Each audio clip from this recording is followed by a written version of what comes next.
안녕하십니까, 박사호입니다. 미국의 방위 분담금 인상 요구를 어떻게 봐야 할까요? 미국과 나토 관계를 보시면 이해가 아주 쉽습니다. 마크롱 프랑스 대통령이 이코노미스트와의 인터뷰에서 나토는 뇌사 상태다. 유럽은 나토가 더 이상 유럽의 안전을 보장할 것을 기대해서는 안 된다고 했습니다. 마크롱은 동맹국들의 이해가 충돌하는 시리아에서 미국과 터키가 일방적인 행동을 했다면서 불만을 털어놨습니다. 마크롱은 미국과 별도로 유럽 독자군을 가져야 한다고 주장한 바 있습니다. 나토 내부 상황은 회원국들 간의 이해가 얽혀 아주 복잡합니다. 베를린 장벽 붕괴 30주년을 맞아 미국과 나토가 만났습니다. 미국은 독일이 어떤 군사 정치적 스탠스를 취할지 떠보려 하는 기색이 역력합니다. 베를린 장벽 붕괴와 냉전 종식 행사로 폼페오는 독일 그라펜베르에서 치러진 미군의 실탄 연습을 참관했습니다. 종종 미군의 드론이 추락하는 그라펜베르에서 주민들은 미군 기지 폐쇄를 요구합니다. 독일 좌파들은 지속적으로 미군 철수를 요구하고 있습니다.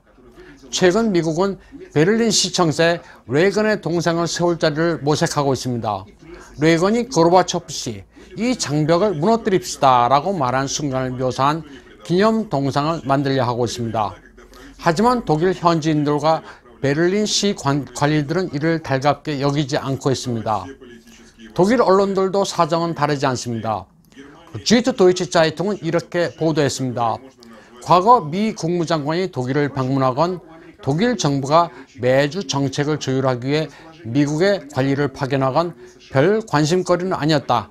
하지만 그건 과거의 일이라고 말했습니다. 독일과 미국은 평화로워 보이지만 냉랭한 관계를 가지고 있다는 겁니다. 미국은 그러나 독일에 강력한 영향력을 가지고 있습니다. 독일 주둔 제2기갑사단에서 폼페오는 무기를 사열했으며 사단 박물관에서 독일에서의 미국의 지위는 굳건하다는 것을 확인했다고 말했습니다. 물론 의례적인 인사말입니다. 폼페오는 독일 외무장관 하이커 마스와 옛날 동서독 국경이 있었던 메드라 로이드에서 회담을 가졌습니다. 회담 이후 마스 외상은 데어슈피겔제의 통합, 즉 유럽 국가 간의 협력에 대한 글을 기고했습니다. 그는 미국을 제외한 다른 국가에 감사한다고 했습니다. 겉으로 화목해 보이지만 사실 쌀쌀한 미독 관계를 보여준 겁니다. 나토 사무총장 스톨텐베르크는 나토에 대한 독일의 충성에 관한 의심의 여지가 없다고 믿는 것 같습니다. 크람프 카렌바우어 독일 국방장관은 유럽에서의 평화와 자유에 기여했다면서 스톨텐베르크에게 감사장을 수여했습니다. 그리고 1980년대 나토 사무총장의 이름을 딴 만프레드 베르너 메달도 수여했습니다. 보통 의례적인 메달이지만 이번에는 의미가 있습니다. 메르켈을 승계할지도 모를 크람프 카렌바우어는 러시아 국경의 탱크가 유럽의 평화와 안정을 보장한다고 믿는 겁니다. 스톨텐베르크는 메달을 받고 브라셀로 갔습니다. 그리고 그는 베를린 장벽을 유럽의 얼굴에 난 상처라고 말했습니다. 메르켈의 입장은 다소 미묘합니다. 동독 출신인 메르켈은 베를린 장벽이 붕괴됐을 때 사우나에 있느라 하마터면 역사적 순간을 놓칠 뻔한 적이 있는데요.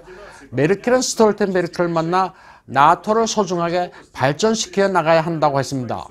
스톨텐베르크가 듣고 싶었던 말을 해준 셈인데 마크롱의 나토 뇌사 발언은 스톨텐베르크의 뺨을 때린 격입니다.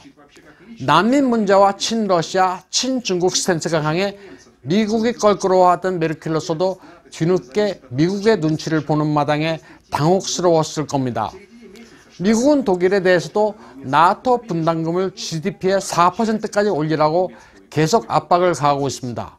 그러나 독일은 오는 2031년까지 GDP의 2%까지 올리는 것을 목표로 삼고 있습니다. 나토 회원국들은 2014년 GDP의 2%까지 국방비를 지출하겠다고 약속했지만 지금까지 이를 이행한 나라는 7개국에 불과합니다. 독일조차도 1.36%밖에 안 됩니다. 독일에 대해 강한 불만을 가진 미국은 곧 독일산 자동차에 대해 관세를 부과할 수도 있는데 이렇게 되면 독일은 심각한 경제 불황에 빠지게 됩니다. 이런 와중에 나머지 나토 회원국들도 혼돈에 빠졌습니다. 독일, 러시아에 대한 트라우마로 친미 행보를 보였던 폴란드는 마크롱을 무책임하다고 실망감을 표시했습니다. 러시아가 발티크를 관통해 독일을 거쳐 천연가스를 공급하는 노르트스트림2에 대해 독일과 덴마크 등이 찬성하는 사실에 폴란드는 분개하고 있습니다. 한 달 정도 후에 개통되는 노르트스트림2를 무기 삼아 러시아가 나토 회원국들을 효과적으로 분열시키고 있습니다. 냉전 종식 이후 나토 회원국이 된 헝가리도 급속히 친러시아로 기울고 있습니다. 노르트스트림2뿐만 아니라 우크라이나에 거주하는 헝가리 소수민족을 보호해 줄 것을 푸틴에게 간청하고 있습니다. 여기에다 나토 회원국인 터키가 미국의 F-35 대신 수호이 35를 도입하기로 했고 러시아산 방공미사일 S-400을 도입했습니다. 또 비나토 회원국인 세르비아도 S-400을 전격적으로 도입해 나토 국가들을 팔칵 뒤집어 놓았습니다. 냉전 시절 미국은 거액의 방위비를 부담하며 소련의 압도적인 재래식과 핵 전력으로부터 유럽을 보호해왔습니다. 하지만 베를린 장벽 붕괴 이후 30년이 지나면서 미국과 개별 유럽 국가의 러시아, 중국까지 플레이어로 가담하면서 피하 구별이 거의 없어졌습니다. 나토 회원국의 이해관계에 따라 누가 적이고 동맹인지 개념도 모호해졌습니다. 기존 유럽의 국제관계는 이미 껍데기만 남았습니다. 나토의 한 축인 독일은 뒤늦게 허둥지둥하고 있습니다. 무분별한 난민 유입으로 사회 질서가 파탄났고 과거 숙적인 러시아는 물론이고 미국과 소리 없는 전쟁 중인 중국과 가까워지는 바람에 미국과의 관계가 소원해졌습니다. 프랑스의 마크롱도 동맹 해체 현실에서 독일과 입장은 다르지만 비명을 지르고 있습니다.